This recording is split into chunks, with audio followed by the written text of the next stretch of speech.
Hello guys, আমি নূপুর। Welcome to my channel নূপুর সেশাল। আরও একবার তোমাদের জন্য ভিডিও নিয়ে চলে এসেছি। আজকে আমি বানাতে চলেছি হেলদি ভেজিটেবল সুজির চিলা। তো চলো শুরু করা যাক। আমরা 1 কাপ মতো সুজিকে 1 ঘন্টা মতো ভিজিয়ে রেখেছিলাম, তো সেটা আমরা দিয়ে দিলাম। তোমরা চাইলে বেশিক্ষণও ভেজাতে পারো।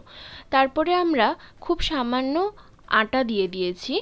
তো এখানে তোমরা আটার বদলে ময়দাও ইউজ করতে পারো, আমি এখানে আটাই ব্যবহার করেছি।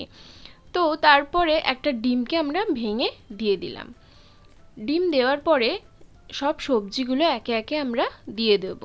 তো আমরা প্রথমেই ক্যাপসিকাম কুচি দিয়ে দিলাম, তারপরে আমরা কেটে রাখা গাজর দিয়ে দিলাম এবং কুচানো পেঁয়াজ আমরা একে একে দিয়ে দিলাম। এরপরে সামান্য ধনেপাতা এবং ঝাল মতো লঙ্কা দেব। তো ধনেপাতা দেওয়ার পরে আমি সামান্য লঙ্কা দিয়েছি, তোমরা তোমাদের ঝাল অনুযায়ী লঙ্কাটা দিও। এরপরে স্বাদ মতো নুন এবং একটা বাটিতে আমি অরিগ্যানো, চিলি ফ্লেক্স অ্যান্ড গোলমরিচ দিয়ে রেখেছিলাম, সেটা আমি দিয়ে দিলাম। তোমরা চাইলে এখানে চাট মশলা দিতেই পারো, সেটা অপশনাল। এরপরে ব্যাটারটিকে ভালো করে মাখাতে হবে।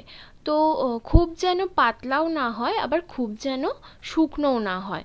তো যদি শুকনো মনে হয় তাহলে তোমরা আরেকটা ডিম দিয়ে দেবে, যেরকম আমরা দিলাম। তো আমরা একটা ডিম দিয়ে দিয়েছি। ডিমটা দেওয়ার পরে আমরা আবারও মিশ্রণটাকে ভালো করে ফেটিয়ে নিলাম। মিশ্রণটা কিন্তু ভালো করে ফেটিয়ে নিতে হবে, খুব পাতলাও যাতে না হয়, আবার খুব যেন টাইট না হয়। তো আমরা একটু সামান্য জল দিয়ে দিলাম, তোমরা মনে হলে জল দেবে, না হলে দেওয়ার দরকার নেই। তো জলটা দিয়ে ভালো করে আমরা মিশ্রণটাকে ফাটিয়ে রেখে দিলাম। তো তারপরে কিছুক্ষণ চাপা দিয়ে আমরা রেখে দিলাম। এরপর আমরা একটা প্যান গরম করতে দিয়ে, গরম হয়ে গেলে তার মধ্যে আমরা ব্রাশ বুলিয়ে তেল দিয়ে দিলাম। তোমরা চাইলে বাটারও দিতে পারো, আমি তেলটাই দিয়েছি। তো তেলটা দিয়ে দেওয়ার পর আমরা হাতায় করে আমরা ব্যাটারটা প্যানের মধ্যে দিয়ে দেবো। তোমরা চাইলে ছোটও করতে পারো, আবার বড়ও করতে পারো। ব্যাটারটা দেওয়ার পরে এরকমভাবে হাতায় করে ঘুরিয়ে সেটাকে গোল করে নিয়ে রাউন্ড শেপ দিয়ে দিলাম।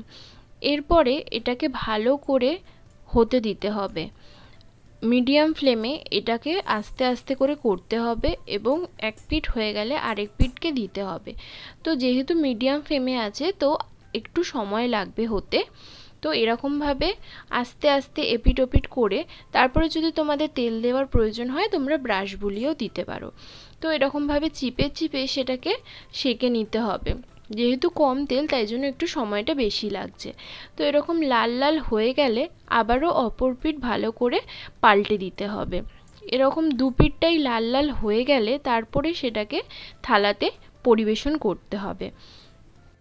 ব্যাস, খুব সহজেই তৈরি হয়ে গেল হেলদি ভেজিটেবল সুজির চিলা।